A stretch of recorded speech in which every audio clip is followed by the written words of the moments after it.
कक्षा 7 की विज्ञान की पाठ्यपुस्तक। प्रस्तुत है इस पुस्तक का पाठ 3, शीर्षक रेशों से वस्त्र तक, पृष्ठ 25 से 36 तक। तो आइए अब सुनते हैं पाठ 3, शीर्षक रेशों से वस्त्र तक। पृष्ठ 25, पाठ 3, रेशों से वस्त्र तक। कक्षा 6 में आपने पादपों यानी पौधों से प्राप्त होने वाले कुछ रेशों यानी फाइबरों के बारे में पढ़ा था। आपने ये भी पढ़ा था कि ऊन और रेशम के रेशे जंतुओं से प्राप्त होते हैं। जंतुओं से प्राप्त किए जाने वाले रेशों को जांतव रेशे कहते हैं। ऊन के रेशे यानी फाइबर भेड़ अथवा याक के बालों से प्राप्त किए जाते हैं। रेशम के फाइबर रेशम कीट के कुकून यानी कोश से प्राप्त होते हैं। क्या आप जानते हैं कि भेड़ के शरीर के किस भाग से फाइबर मिलते हैं? क्या आप जानते हैं कि इन रेशों को ऊन में कैसे परिवर्तित किया जाता है, जिन्हें हम स्वेटर बुनने के लिए बाजार से खरीदते हैं? क्या आपको जानकारी है कि रेशम के फाइबर से रेशम कैसे बनाया जाता है, जिनसे साड़ियां बुनी जाती हैं? इस अध्याय में हम ऐसे कुछ प्रश्नों के उत्तर जानने का प्रयास करेंगे। जांतव रेशे, ऊन और रेशम। 3.1 ऊन। भेड़, बकरी, याक और कुछ अन्य जंतुओं से ऊन प्राप्त की जाती है। ऊन प्रदान करने वाले इन जंतुओं के शरीर बालों से ढके होते हैं, जैसा कि चित्र 3.1 में बताया गया है। क्या आप जानते हैं कि इन जंतुओं के आवरण पर बालों की मोटी परत क्यों होती है? बालों के बीच अधिक मात्रा में वायु आसानी से भर जाती है। वायु ऊष्मा की कुचालक है, जैसा कि आप अध्याय 4 में पढ़ेंगे। अतः बाल इन जंतुओं को गर्म रखते हैं। ऊन इन रोएदार रेशों से प्राप्त की जाती है। क्रियाकलाप 3.1 अपने शरीर, बाहों और सिर के बालों को छूकर अनुभव कीजिए। क्या आपको उनमें कोई अंतर लगता है? कौन से बाल मोटे और रूखे प्रतीत होते हैं तथा कौन से मुलायम? हमारी ही तरह भेड़ की रोएदार त्वचा पर 2 प्रकार के रेशे होते हैं। पहला दाढ़ी के रूखे बाल और दूसरा त्वचा के निकट अवस्थित तंतुरूपी मुलायम बाल। तंतुरूपी बाल ऊन यानी कर्तित ऊन बनाने के लिए रेशे प्रदान करते हैं। भेड़ों की कुछ नस्लों में केवल तंतुरूपी मुलायम बाल ही होते हैं। इनके जनकों का विशेष रूप से ऐसी भेड़ों को जन्म देने के लिए चयन किया जाता है जिनके शरीर पर सिर्फ मुलायम बाल हों। तंतुरूपी मुलायम बालों जैसे विशेष गुणयुक्त भेड़ें उत्पन्न करने के लिए जनकों के चयन की ये प्रक्रिया वर्णात्मक प्रजनन कहलाती है। यहाँ पृष्ठ 25 पर एक घने बालों वाली भेड़ का चित्र दिया गया है। पृष्ठ 26 ऊन प्रदान करने वाले जंतु। हमारे देश के विभिन्न भागों में भेड़ों की अनेक नस्लें पाई जाती हैं, जैसा कि सारणी 3.1 में दिया गया है। यद्यपि भेड़ों की ऊन ही ऊन का एकमात्र स्रोत नहीं है, फिर भी बाजार में सामान्य रूप से उपलब्ध ऊन भेड़ की ऊन ही होती है। जैसा कि चित्र 3.1 में बताया गया था, याक की ऊन तिब्बत और लद्दाख में प्रचलित है। यहाँ पृष्ठ 26 पर ऊंट का एक चित्र दिया गया है। साथ ही पृष्ठ 26 पर ही चित्र 3.2 याक का चित्र दिया गया है। बकरी के बालों से भी ऊन प्राप्त की जाती है। अंगोरा ऊन को अंगोरा नस्ल की बकरियों से प्राप्त किया जाता है, जो जम्मू एवं कश्मीर के पहाड़ी क्षेत्रों में पाई जाती हैं, जैसा कि चित्र 3.3 और 3.4 में बताया गया है। कश्मीरी बकरी की त्वचा के निकट मुलायम बाल यानी फर होते हैं। इनसे बेहतरीन शॉलें बनाई जाती हैं, जिन्हें पश्मीना शॉलें कहते हैं। पृष्ठ 26 पर अंगोरा बकरी और एक सामान्य बकरी का चित्र दिया हुआ है।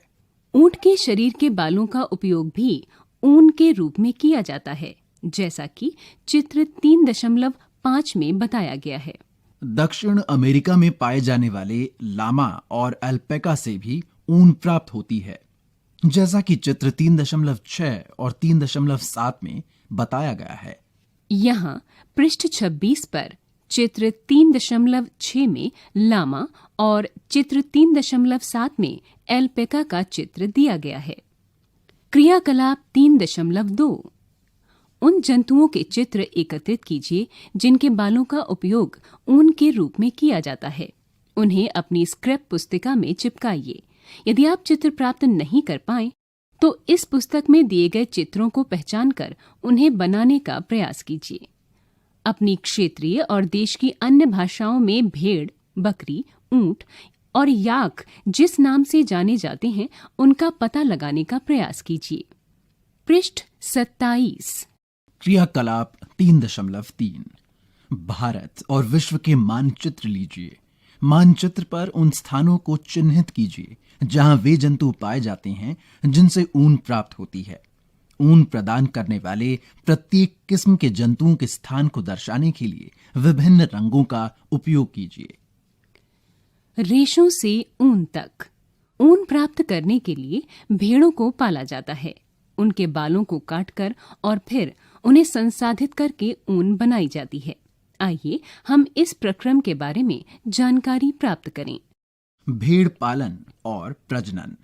यदि आप जम्मू और कश्मीर, हिमाचल प्रदेश, उत्तराखंड, अरुणाचल प्रदेश और सिक्किम के पहाड़ी क्षेत्रों अथवा हरियाणा, पंजाब, राजस्थान और गुजरात के मैदानों की यात्रा करें, तो आप गड़रियों को भेड़ों के झुंडों को चराने के लिए ले जाते हुए देख सकते हैं। भेड़ शाकाहारी होती है और वो घास और पत्तियां पसंद करती है। भेड़ पालक यानी पालने वाला उन्हें हरे चारे के अतिरिक्त दालें, मक्का, ज्वार, खली यानी बीज में से तेल निकाल लेने के बाद बचा हुआ पदार्थ और खनिज भी खिलाते हैं। सर्दियों में भेड़ों को घरों के अंदर रखा जाता है और उन्हें पत्तियां, अनाज और सूखा चारा खिलाया जाता है। हमारे देश के अनेक भागों में भेड़ों को ऊन के लिए पाला जाता है। सारणी 3.1 में भेड़ों की कुछ नस्लों के नाम दिए गए हैं जिन्हें हमारे देश में ऊन उत्पादन के लिए पाला जाता है। सारणी 3.1 में उनसे प्राप्त होने वाली ऊन की गुणवत्ता और गठन को भी समझाया गया है।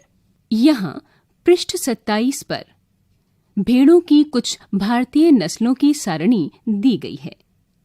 इस सारणी को 3 भागों में विभाजित किया गया है। पहला भाग नस्ल का नाम है, दूसरा ऊन की गुणवत्ता और तीसरा वो राज्य जहां ये पाई जाती हैं। नस्ल के दिए गए नाम इस प्रकार हैं।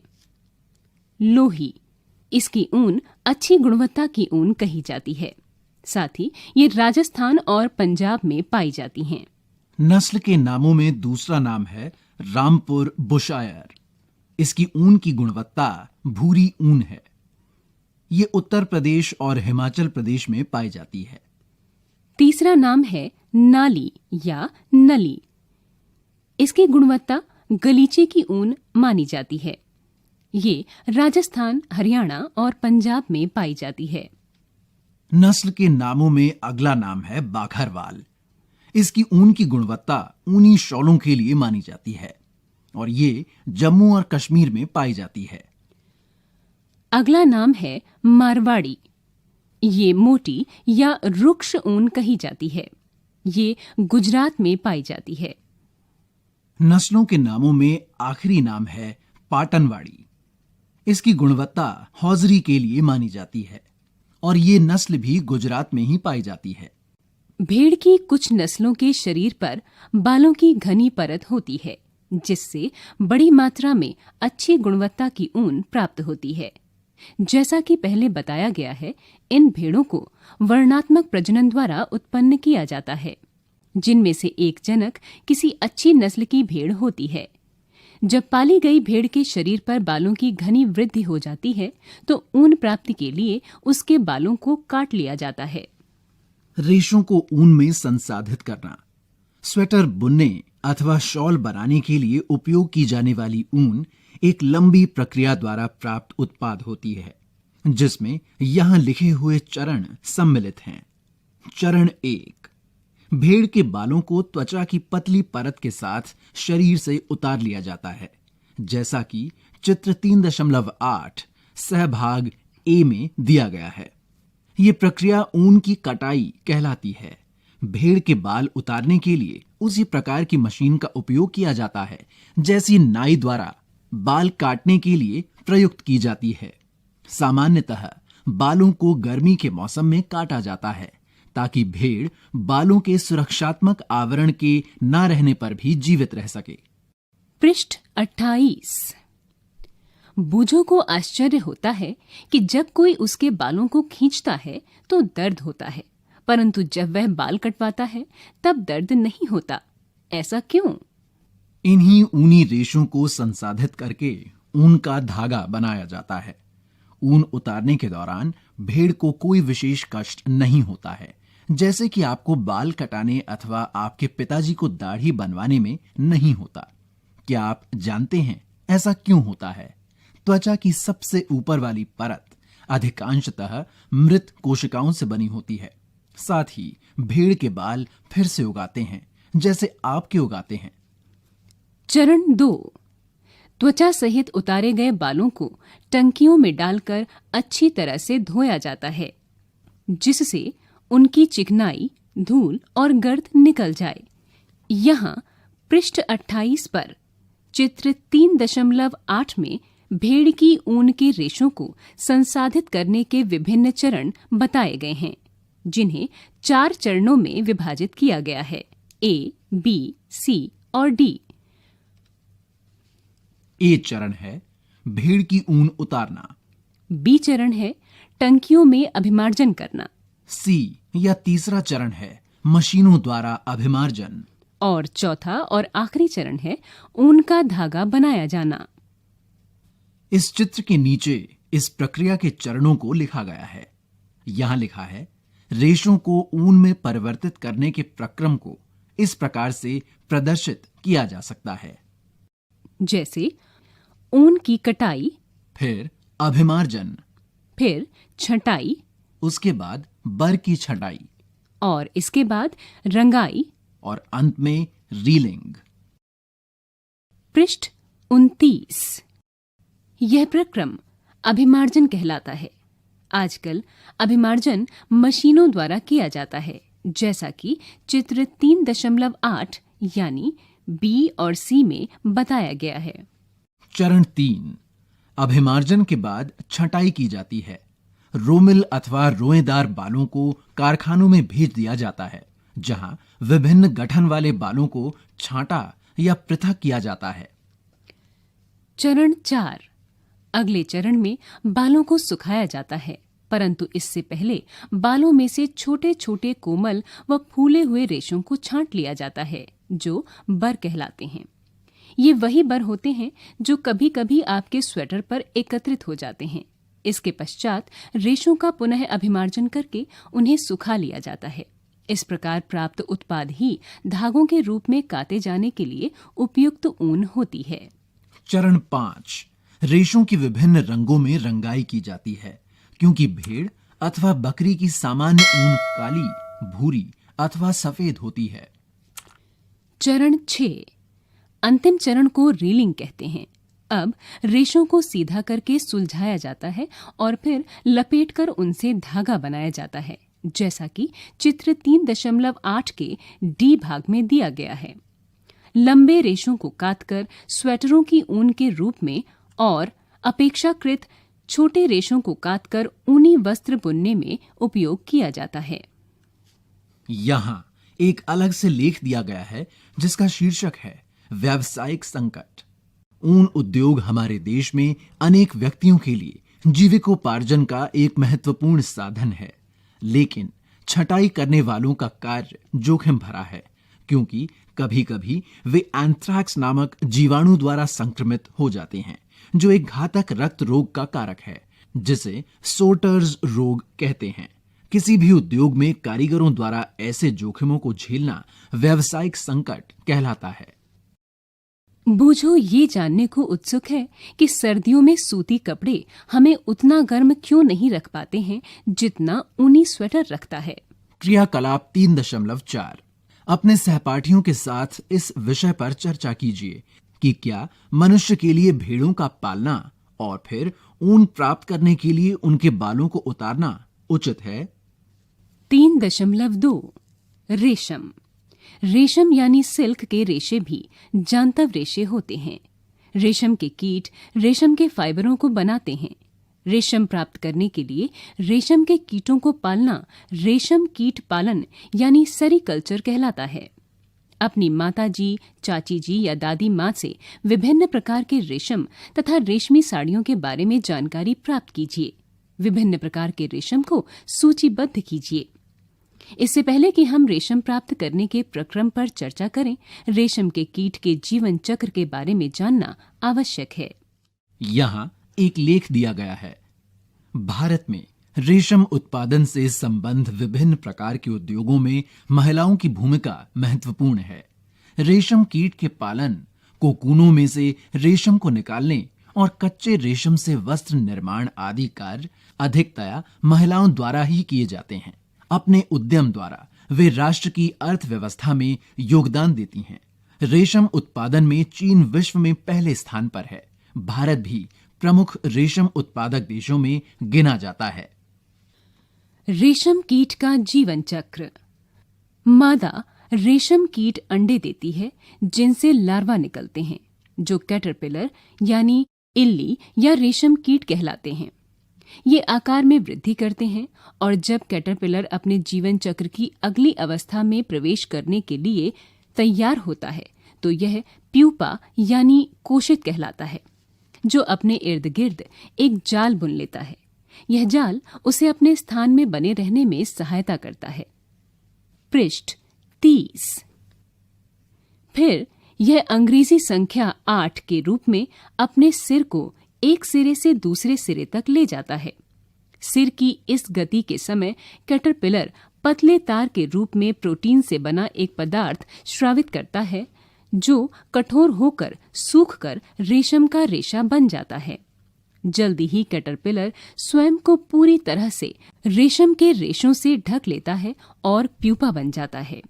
यह आवरण कोकून कहलाता है। कीट का इसके आगे का विकास कोकून के भीतर ही होता है, जैसा कि चित्र 3.9 में बताया गया है। रेशम के रेशों का उपयोग रेशम के वस्त्र बुनने के लिए किया जाता है। क्या आप कल्पना कर सकते हैं कि रेशम का मृदु रेशा सूत्र स्टील के तार जितना मजबूत होता है? पृष्ठ 30 पर चित्र 3.9 में रेशम कीट का जीवन चक्र बताया गया है। इस जीवन चक्र को 6 चित्रों में विभाजित किया गया है। पहले 2 चित्रों में नर और मादा, जो कि वयस्क रेशम कीट होते हैं, उन्हें बताया गया है। इसके बाद तीसरे चित्र में शहतूत की पत्ती पर अंडे बताए गए हैं। चौथे चित्र में एक रेशम कीट बताया गया है। 5वें चित्र में कोकून और उसके बाद छठे व आखिरी चित्र में कोकून में विकासशील कीट बताया गया है। रेशम का धागा रेशम कीट के कोकून से प्राप्त रेशों से तैयार किया जाता है। रेशम कीट अनेक किस्म के होते हैं जो एक दूसरे से काफी अलग दिखाई देते हैं और उनसे प्राप्त होने वाला रेशम का धागा गठन अर्थात रुक्षता, चिकनाहट, चमक आदि में भिन्न होता है। अतः टसर रेशम, मूंगा रेशम, कोसा रेशम तथा अन्य प्रकार के रेशम विभिन्न किस्म के रेशम कीटों द्वारा काते गए कोकूनों से प्राप्त किए जाते हैं। सबसे सामान्य रेशम कीट शहतूत रेशम कीट है। इस कीट के कोकून से प्राप्त होने वाला रेशम फाइबर मृदु, चमकदार और लचीला होता है तथा इसे सुंदर रंगों में रंगा जा सकता है। रेशम कीट पालन अथवा रेशम कीटों का संवर्धन भारत का बहुत प्राचीन व्यवसाय है। भारत व्यावसायिक स्तर पर बहुत अधिक रेशम का उत्पादन करता है। क्रियाकलाप 3.5 विभिन्न प्रकार के रेशमी वस्त्रों के टुकड़े एकत्रित कीजिए और उन्हें अपनी स्क्रैप पुस्तिका में चिपकाइए। आपको ये दर्जी की दुकानों में व्यर्थ कतरनों की ढेरी में मिल सकते हैं। अपनी माताजी, चाची जी अथवा शिक्षिका की सहायता से विभिन्न किस्म के रेशम जैसे शहतूत रेशम, टसर रेशम, एरी रेशम, मूंगा रेशम आदि की पहचान कीजिए। रेशम के इन टुकड़ों के गठन तथा बुनावट की तुलना कृत्रिम रेशम के टुकड़ों से कीजिए, जो संश्लेषित रेशों से निर्मित होते हैं। उन रेशम के कीटों के चित्र एकत्रित करने का प्रयास कीजिए जिनके कैटरपिलर विभिन्न प्रकार के रेशम प्रदान करते हैं। क्रियाकलाप 3.6 किसी कृत्रिम यानी संश्लेषित रेशम और शुद्ध रेशम का एक एक धागा लीजिए। इन धागों को सावधानी से जलाइए। क्या आपको उनके जलते समय उत्पन्न गंध में कोई अंतर महसूस हुआ? अब सावधानी से ऊन के एक धागे को जलाइए। इससे जलने की गंध कृत्रिम रेशम के जलने जैसी है अथवा शुद्ध रेशम जैसी। क्या आप बता सकते हैं कि ऐसा क्यों है? पृष्ठ 31। ये जानने के लिए कि रेशम कीट के जीवन चक्र में कोकून अवस्था कब आती है, क्रियाकलाप 3.7 करने का प्रयास कीजिए। क्रियाकलाप 3.7 चित्र 3.9 की फोटो प्रतिलिपि लीजिए। रेशम कीट के जीवन चक्र की विभिन्न अवस्थाओं के चित्र काट लीजिए और प्रत्येक को गत्ते अथवा चार्ट पेपर पर अलग अलग चिपकाइए। अब इन चित्रों को आपस में मिला लीजिए। अब चित्रों को जीवन चक्र की अवस्थाओं के सही क्रम में लगाने का प्रयास कीजिए। जो कोई भी सबसे जल्दी ऐसा कर लेगा वो विजेता होगा। आप अपने शब्दों में रेशम कीट के जीवन चक्र का वर्णन भी कर सकते हैं। इसे अपनी स्क्रैप पुस्तिका में लिखिए। यहाँ पृष्ठ 31 पर चित्र 3.10 में रेशम कृमि के पालन को बताया गया है। इसका पहला चित्र मादा रेशम कीट तथा उसके अंडे का है। दूसरा चित्र शहतूत के वृक्ष का है। साथ ही शहतूत के वृक्ष की एक पत्ती को बड़े आकार में बताया गया है। इसके तीसरे चित्र में शहतूत की पत्तियों को खाते हुए लार्वा यानी कैटरपिलर या रेशम कृमि को बताया गया है। चौथा और आखिरी चित्र कोकून का है। कोकून से रेशम तक रेशम प्राप्त करने के लिए रेशम कीटों को पाला जाता है और उनके कोकूनों को एकत्रित करके रेशम के फाइबर प्राप्त किए जाते हैं। रेशम कीट पालन। कोई मादा रेशम कीट एक बार में सैकड़ों अंडे देती है, जैसा कि चित्र 3.10 के सहभाग ए में बताया गया है। अंडों को सावधानी से कपड़े की पट्टियों अथवा कागज पर संग्रहित करके रेशम कीट पालकों को बेचा जाता है। ये पालक या किसान अंडों को स्वास्थ्यकर स्थितियों, उचित ताप एवं आर्द्रता की अनुकूल स्थितियों में रखते हैं। अंडों को उपयुक्त ताप तक गर्म रखा जाता है जिससे अंडों में से लार्वा निकल आए। यह तब किया जाता है जब शहतूत के वृक्षों पर नई पत्तियां आती हैं, जैसा कि चित्र 3.10 के भाग बी में बताया गया है। लार्वा, जो कैटरपिलर अथवा रेशम कीट कहलाते हैं, दिन रात खाते रहते हैं और आमाप यानी साइज में काफी बड़े हो जाते हैं, जैसा कि चित्र 3.10 के भाग सी में बताया गया है। लार्वा को शहतूत की ताजी कटी पत्तियों के साथ बांस की स्वच्छ ट्रे में रखा जाता है। 25 से 30 दिनों के बाद कैटरपिलर खाना बंद कर देते हैं और कोकून बनाने के लिए वे बांस के बने छोटे छोटे कक्षों में चले जाते हैं, जैसा कि चित्र 3.10 के भाग डी में बताया गया है। पृष्ठ 32। इसके लिए ट्रे में छोटी रैक या टहनियां रख दी जाती हैं जिनसे कोकून जुड़ जाते हैं। कैटरपिलर अथवा रेशम कीट कोकून बनाते हैं जिसके भीतर प्यूपा विकसित होता है। रेशम का संसाधन। रेशम फाइबर प्राप्त करने के लिए कोकूनों की बड़ी ढेरी का उपयोग किया जाता है।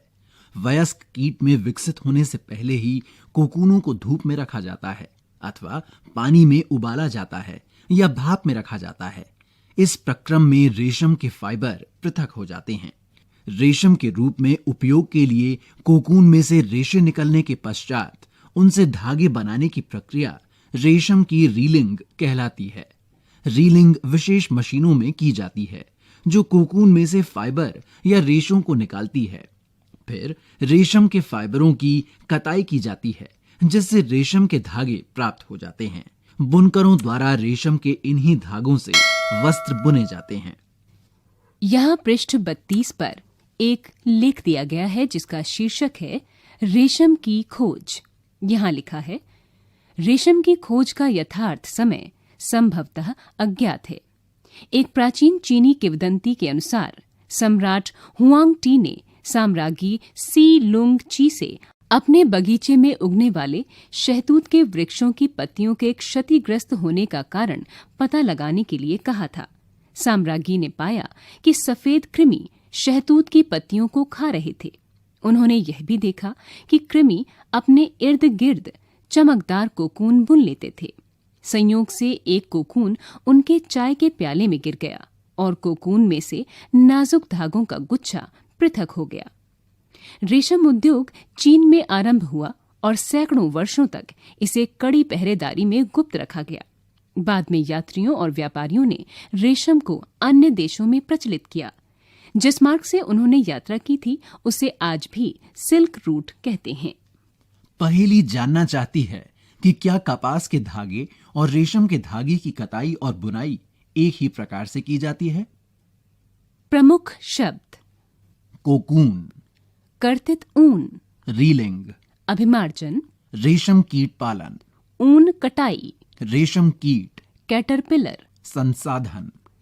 आपने क्या सीखा?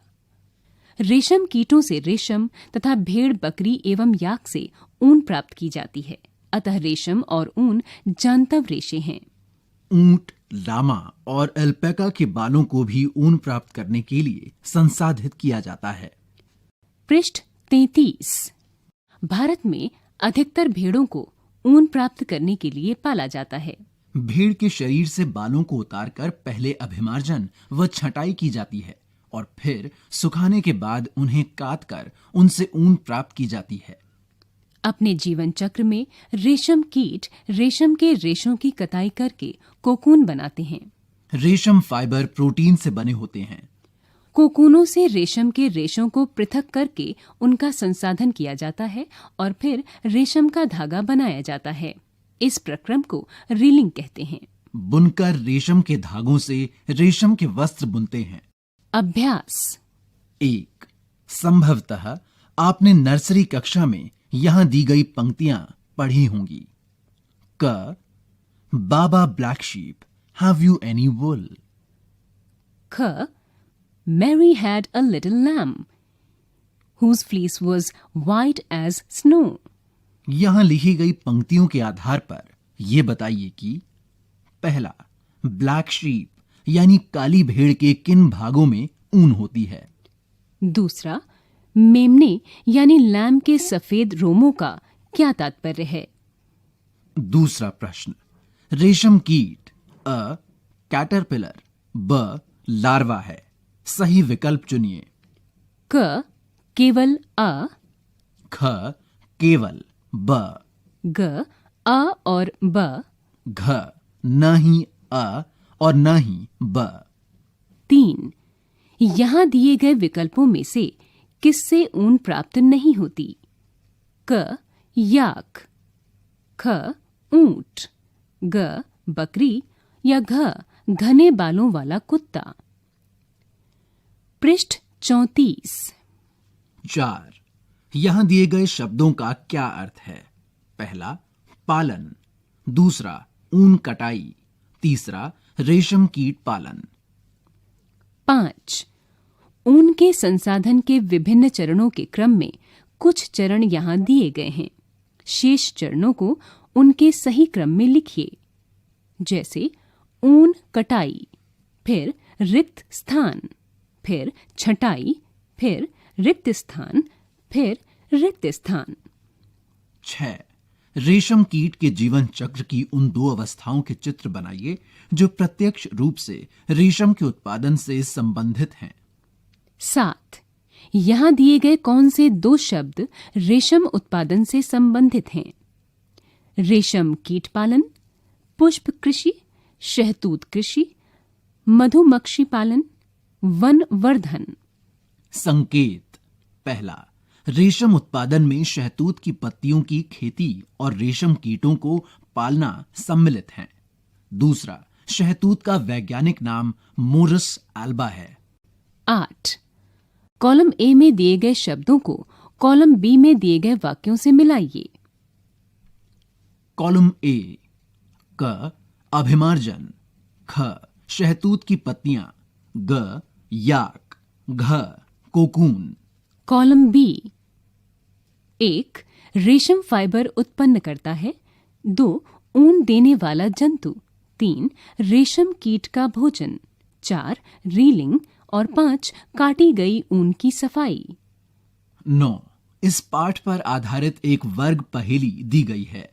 रिक्त स्थानों को उन अक्षरों से भरने के लिए संकेतों का उपयोग करिए जो अक्षर को पूरा करते हैं। इस वर्ग पहेली में बाएं से दाएं दिए गए संकेत इस प्रकार हैं। दूसरा, कार्तित ऊन को अच्छी तरह से धोने का प्रक्रम। तीसरा, एक प्रकार का जांतव रेशा। छठा, लंबी धागे जैसी संरचना जिससे बुनकर वस्त्र बनाते हैं। ऊपर से नीचे दिए गए संकेत कुछ इस प्रकार हैं। 1. इससे बुने वस्त्र शरीर को गर्म रखते हैं। चौथा, इसकी पत्तियों को रेशम कीट खाते हैं। 5. रेशम कीट के अंडे से निकलते हैं। पृष्ठ 35। विस्तारित अध्ययन क्रियाकलाप एवं परियोजना कार्य। पहला, पहेली कोकून से प्राप्त हो सकने वाले रेशम के सतत रेशे की अधिकतम लंबाई जानना चाहती है। उसके लिए ये जानकारी प्राप्त कीजिए। 2. बूझो जानना चाहता है कि वृद्धि करने के पश्चात कैटरपिलर को अपनी त्वचा को उतारने की आवश्यकता होती है, जबकि हम मानवों के साथ ऐसा क्यों नहीं होता? क्या आपको इसके बारे में कोई जानकारी है? तीसरा, बूझो जानना चाहता है कि कैटरपिलरों को नंगे हाथों से एकत्रित क्यों नहीं करना चाहिए। क्या आप उसकी सहायता कर सकते हैं? 4. पहेली एक रेशमी फ्रॉक खरीदना चाहती थी और इसके लिए वह अपनी माताजी के साथ बाजार गई। वहां उन्होंने पाया कि कृत्रिम यानी संश्लेषित रेशम कहीं अधिक सस्ता था और वह जानना चाहती थी कि ऐसा क्यों है। क्या आप जानना चाहते हैं ऐसा क्यों होता है? पता कीजिए। पृष्ठ 36। पांचवा, किसी ने पहेली को बताया कि एक जंतु जिसे विकुना कहते हैं से भी ऊन प्राप्त होती है। क्या आप उसे बता सकते हैं कि ये जंतु कहां पाया जाता है? इसके बारे में शब्दकोश अथवा एनसाइक्लोपीडिया या ज्ञानकोश में देखिए। 6. हथकरघा और वस्त्र प्रदर्शनियों में प्रायः कुछ दुकानों पर रेशम की विभिन्न किस्मों के कीटों और उनके जीवन चक्र की भिन्न भिन्न अवस्थाओं को उनके वास्तविक नमूनों द्वारा प्रदर्शित किया जाता है। इन दुकानों पर अपने बुजुर्गों अथवा शिक्षकों के साथ जाकर इन कीटों और उनके जीवन चक्र की अवस्थाओं को देखने का प्रयास कीजिए। 7वां, अपने बगीचे अथवा उद्यान या पौधों से भरपूर किसी अन्य स्थान पर किसी कीट अथवा तितली के अंडों को खोजिए। इन्हें पत्तियों पर छोटे बिंदुओं के रूप में पाया जा सकता है। अंडे युक्त पत्तियों को तोड़ लीजिए और उन्हें गत्ते के डिब्बे में रख दीजिए। उसी पौधे अथवा उसी किस्म के किसी अन्य पौधे की कुछ पत्तियों को काटकर डिब्बे में डाल दीजिए। संभवतः अंडों में से कैटरपिलर निकल आए। यदि ऐसा हुआ तो आप पाएंगे कि कैटरपिलर दिन रात खाने में व्यस्त रहते हैं। उनके खाने के लिए डिब्बे में प्रतिदिन पत्तियां डालते रहें। कभी कभी आपको पौधों की पत्तियों में कैटरपिलर भी मिल सकते हैं, लेकिन सावधान रहिए। कैटरपिलर को पकड़ने के लिए कागज के नैपकिन अथवा कागज का उपयोग करना चाहिए। इन्हें प्रतिदिन देखिए। नोट कीजिए। पहला, अंडों में से कैटरपिलर के निकलने में कितने दिन लगते हैं। दूसरा, कोकून अवस्था तक पहुंचने में कितने दिन लगते हैं। और तीसरा, जीवन चक्र को पूर्ण होने में कितने दिन लगते हैं।